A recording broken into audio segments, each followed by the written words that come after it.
بسم الله الرحمن الرحيم الحمد لله وكفى وسلام على عباده الذين اصطفى أما بعد فأعوذ بالله من الشيطان الرجيم بسم الله الرحمن الرحيم يا أيها الناس إنا خلقناكم من ذكر وأنثى وجعلناكم شعوبا وقبائل لتعارفوا إن أكرمكم عند الله أتقاكم إن الله عليم خبير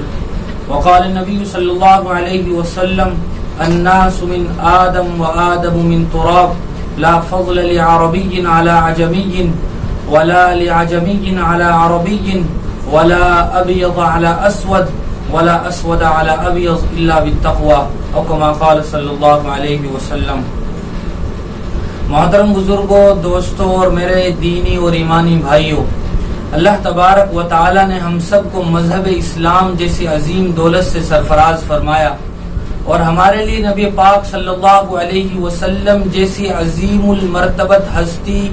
اور جلیل القدر نبی کا انتخاب فرمایا۔ نبی پاک صلی اللہ علیہ وسلم جب اس دنیا میں تشریف لائے تو عرب کے اس پورے معاشرے میں برائیاں عام تھی، ہر طرف ظلمت اور تاریکی کا دور دورہ تھا، ظالم و خونخوار لوگ ایک دوسرے کی جان کے دشمن بنے ہوئے تھے، شراب پینا عام تھا اور ایک دوسرے کو بلا وجہ بے قصور قتل کر دینا یہ ان کی زندگی کا گویا حصہ بن چکا تھا،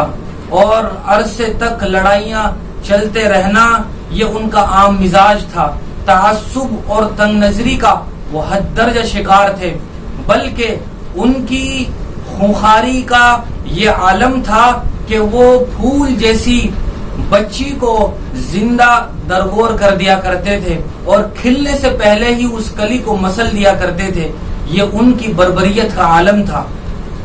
اللہ کے رسول صلی اللہ علیہ وسلم نے جب اس معاشرے میں آنکھ کھولی تو ہر طرف یہی کچھ دیکھا۔ جب آپ صلی اللہ علیہ وسلم کو نبی بنایا گیا اور آپ پر ساری دنیا کی اصلاح کی ذمہ داری ڈالی گئی، قل یا ایھا الناس انی رسول اللہ الیکم جمیعا وما ارسلناک الا کافۃ للناس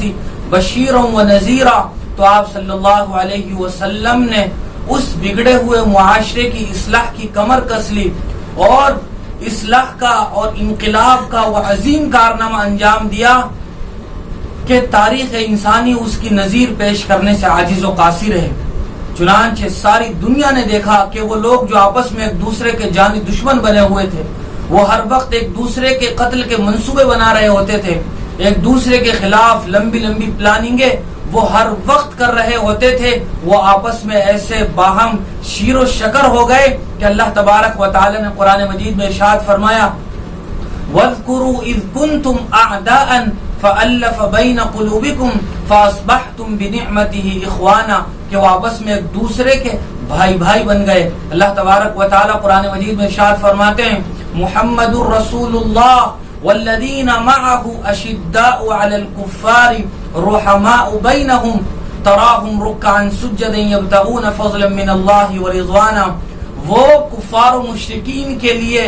شمشیر برہ تھے لیکن آپس میں وہ ایک دوسرے کے بے انتہا خیرخواہ اور ایک دوسرے کے لیے صلاح و فلاح کا جذبہ رکھنے والے تھے۔ یہی وجہ ہے کہ صحابہ اکرام رضوان اللہ تعالی علیہم اجمعین کے ایمان کی اور ان کے کارناموں کی گواہی اللہ تبارک و تعالی نے اپنی عظیم اور مقدس کتاب قرآن مجید میں دی۔ ان کو اللہ تبارک و تعالی نے کہیں اولئک هم المفلحون جیسے عظیم لقب سے نوازا اور کہیں اولئک هم الفائزون کہا اور کہیں ارشاد فرمایا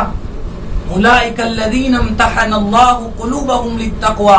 اور دنیا انسانیت کے لوگوں سے اللہ تبارک و تعالی نے کہا وَإِذَا قِيلَ لَهُمْ آمِنُوا كَمَا آمَنَ النَّاسِ، کہ لوگوں ایسا ایمان لاؤ جیسا کہ صحابہ اکرام لائیں۔ تو گویا صحابہ اکرام کی تربیت یہ نبی کریم صلی اللہ علیہ وسلم کی مسلسل محنت اور جد و جہد کا نتیجہ تھا۔ عرب کے اس معاشرے میں جہاں بے انتہا برائیاں تھیں، ان میں ایک بہت بڑی برائی یہ بھی تھی کہ وہ دوسروں کو اپنے سے کمتر خیال کیا کرتے تھے۔ تعصب اور تنگ نظری اس درجہ تھی کہ وہ اپنے آپ کو عرب کہنے کے ساتھ ساتھ دنیا بھر کے لوگوں کو عجم یعنی گنگا کہا کرتے تھے، اور دنیا بھر سے آئے ہوئے لوگ مکہ المکرمہ میں وقوف عرفہ کے لیے میدان عرفات میں جاتے تو یہ قریش یہ کہہ کر وہاں جانے سے انکار کر دیا کرتے تھے کہ ہم تو کعبے کے متولی ہیں، ہم تو قریشی ہیں، ہم حدود حرم سے باہر نہیں جائیں گے۔ یہ ان کی ایک دوسرے کو کمتر خیال کرنے کی عادت تھی، لیکن نبی پاک صلی اللہ علیہ وسلم نے ان کی اس سلسلے میں بھی رہنمائی فرمائی، اور ان کو اس سلسلے میں بھی اللہ کے رسول صلی اللہ علیہ وسلم نے تیار فرمایا، اور ایسا تیار فرمایا کہ اللہ کے رسول صلی اللہ علیہ وسلم کی اس محنت اور تربیت کے نتیجے میں صحابہ اکرام چاہے وہ قریشی ہو یا وہ کسی غلام خاندان سے تعلق رکھتا ہو، آپس میں ایک ہی صف میں کھڑے ہوا کرتے تھے۔ گویا ان کی زندگی اور ان کا آپس میں ہر وقت ملنا جلنا وہی شعر کا مصداق بن گیا تھا۔ ایک ہی صف میں کھڑے ہو گئے، محمود و ایاز، نہ کوئی بندہ رہا نہ بندہ نواز۔ اس کی بہت ساری مثالیں ہمیں سیرت رسول صلی اللہ علیہ وسلم میں ملتی ہیں۔ حضرت زید ابن حارثہ ایک غلام تھے، لیکن جب نبی کریم صلی اللہ علیہ وسلم کی خدمت میں آئے، آپ نے ان کو آزاد کر دیا۔ ان کے گھر والے ان کو لینے آئے، آپ علیہ الصلوۃ والسلام نے ان کو جانے کی اجازت بھی دے دی کہ آپ اپنے گھر والوں کے ساتھ جا سکتے ہو، لیکن حضرت زید ابن حارثہ رضی اللہ تعالی عنہ نبی پاک صلی اللہ علیہ وسلم کے حسن سلوک کو اور غلاموں کے ساتھ رویے کو دیکھ کر اس درجہ متاثر تھے کہ انہوں نے اپنے گھر والوں کے ساتھ جانے سے انکار کر دیا۔ حضرت بلال حبشی رضی اللہ تعالی عنہ کا نام تاریخ اسلام کا بہت ہی عظیم اور جانا پہچانا نام ہے۔ وہ حبشہ سے تعلق رکھتے تھے، وہ مکہ کے ایک کافر کے غلام تھے، شکل سے بھی بدصورت تھے، لیکن نبی پاک صلی اللہ علیہ وسلم کی غلامی میں آئے تو اللہ تبارک و تعالی نے ان کو وہ عظیم اور جلیل القدر درجہ عطا فرمایا کہ ان کا مسجد نبوی میں اذان دینے کے لیے انتخاب ہوا۔ وہ مسجد نبوی کے سب سے پہلے مؤذن بنے، اور جب فتح مکہ ہوا اور کعبۃ اللہ پر اذان دینے کا وقت آیا تو جناب نبی کریم صلی اللہ علیہ وسلم نے کسی قریشی کو، کسی ہاشمی کو آواز نہیں لگائی، بلکہ حضرت بلال رضی اللہ تعالی عنہ کا نام پکارا گیا اور انہوں نے کعبۃ اللہ کی چھت پر چڑھ کر اذان دی۔ اس سے اس بات کا اندازہ لگایا جا سکتا ہے کہ اسلام خاندان کی تقسیم کا قائل صرف تعارف اور ایک دوسرے کی پہچان کے لیے ہے۔ ایک دوسرے کا درجہ، ایک دوسرے کی فضیلت کا معیار اسلام میں وہ تقوی کی بنیاد پر ہے۔ اسی لیے اللہ تبارک و تعالی نے قرآن مجید میں ارشاد فرمایا ہے، یا ایھا الناس انا خلقناکم من ذکر و انثی وجعلناکم شعوبا وقبائل لتعارفوا، کہ یہ خاندانوں کی تقسیم، یہ پٹھان، یہ ہاشمی، یہ قریشی، یہ انصاری، یہ تمام تر خاندانوں کی تقسیم اور علاقوں کی تقسیم، کوئی ہندی ہے، کوئی سندھی ہے، کوئی بروہی ہے، یہ تمام تر تقسیمات ایک دوسرے کے تعارف اور پہچان کے لیے ہے۔ اللہ کی نظر میں بزرگی اور فضیلت کا معیار وہ صرف اور صرف تقوی ہے۔ اللہ کے رسول صلی اللہ علیہ وسلم نے بھی اس جانب واضح الفاظ میں نشاندہی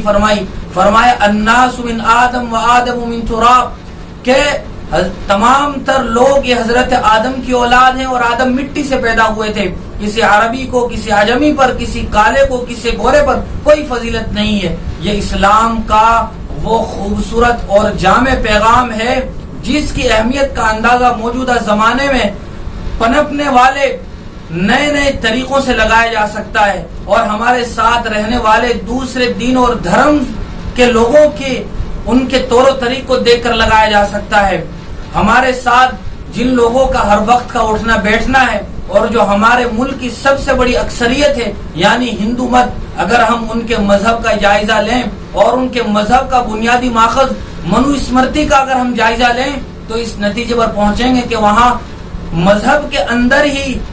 کتنی تقسیمات ہیں۔ چنانچہ ان کے یہاں برہمن ہیں، اسی طرح ان کے یہاں چھتری ہیں، ان کے یہاں ویش ہیں اور شودر ہیں، اور ان کا عقیدہ یہ ہے کہ برہما یعنی ہمارے خدا کے سر سے پیدا ہوئے ہیں، جن کا کام ہی صرف پوری زندگی دوسری قوموں کی مذہبی پیشوائی ہے اور دوسروں پر حکومت کرنا ہے۔ چھتری وہ ان کے عقیدے کے مطابق برہما کے سینے سے پیدا ہوئے ہیں، جن کا کام اپنی ملک چلانے والے حکمرانوں کا دفاع ہے، اور تیسری قسم ویش ہے جو ان کے ران سے پیدا، ان کے مذہب کے مطابق برہما کے ران سے پیدا ہوئے ہیں، اور ان کا کام صرف اور صرف تجارت ہے، صنعت و حرفت ہے، اپنے سے اونچے لوگوں کو کھانا پلانا ہے۔ اور چوتھی قسم شودر، ان کا تو کیا ہی پوچھنا، وہ تو برہما کے پاؤں سے پیدا ہوئے ہیں، جن کا اپنے مذہب میں بھی کوئی خاص مقام نہیں، وہ برہمن کی مندروں میں جا کر عبادت نہیں کر سکتے، وہ ان کے ساتھ بیٹھ کر کھانا نہیں کھا سکتے۔ برہمن پر کسی دلت کا اور شودر کا سایہ بھی پڑ جائے تو وہ نہ جانے کتنی بار اپنے آپ کو نہلاتے ہیں اور اپنے کپڑوں کو پاک صاف کرتے ہیں، اپنے گھروں کو پاک صاف کرتے ہیں۔ یہ نتیجہ ہے ان لوگوں کا جو اپنے آپ کے اتحاد کا اعلان کرتے ہیں، لیکن اس کے بالمقابل اللہ کے رسول صلی اللہ علیہ وسلم نے جو عظیم تعلیمات ارشاد فرمائی، ان میں اس قسم کی کوئی تقسیم نہیں ہے۔ اور ابھی ماضی قریب کا تازہ ترین واقعہ جارج فلوئڈ کا، کہ اس نے ساری دنیا میں کوہرام مچا دیا کہ گورے لوگوں نے، گوروں کی پولیس نے اس کالے کو صرف اس بنیاد پر مار کے موت کے گھاٹ اتار دیا کہ وہ کالا تھا، اس کی نسل کالی تھی، کہ وہ کالے خاندان سے تعلق رکھتا تھا۔ آج کے اس ترقی یافتہ دور میں بھی، اور بطور خاص وہ لوگ جو اپنے آپ کو بہت ہی ماڈرن اور براڈ مائنڈیڈ کہتے ہیں، وہ بھی اس تقسیم کے قائل ہیں، اور وہ گوری چمڑی والے، ان کے دلوں میں جو سیاہ دل چھپے ہوئے ہیں، اور ان کے دلوں میں دوسرے انسانوں کے لیے جو ظلمت اور تاریکی اور غلط تصورات ہے، وہ آج کی اس چمکتی دنیا میں باقی ہیں۔ چنانچہ ان تمام تر باتوں سے ہمیں اس بات کا اندازہ لگانا آسان ہے کہ مذہب اسلام نے ہمیں کتنے واضح اور مساوات والے تصورات عطا فرمائے۔ چنانچہ نماز کے اندر اس بات کا سب سے بڑا مظہر دیکھنے کو ملتا ہے کہ کوئی غریب ہو یا فقیر ہو، کوئی بادشاہ ہو یا رعایا کا عام فرد ہو، کوئی مالدار اور صاحب حیثیت ہو یا یہ کہ دوسرا غریب اور مزدور طبقے سے تعلق رکھتا ہو، وہ ایک ہی امام کے پیچھے باہم ایک دوسرے سے کندھا ملا کر کھڑے ہوتے ہیں اور ایک دوسرے پر فخر محسوس کرتے ہیں۔ یہ اسلامی تعلیمات کا وہ خاصہ ہے کہ اللہ تبارک و تعالی نے جس کے نتیجے میں دنیا اور آخرت کی کامیابی کا وعدہ فرمایا ہے۔ اللہ تبارک و تعالی کے یہاں اسلام اور اسلام کے بعد تقوی، یہ کامیابی کا بہت بڑا مدار، اور ہم سب کے لیے انہی کو اختیار کرنے میں دنیا اور آخرت کی صلاح و فلاح ہے۔ چنانچہ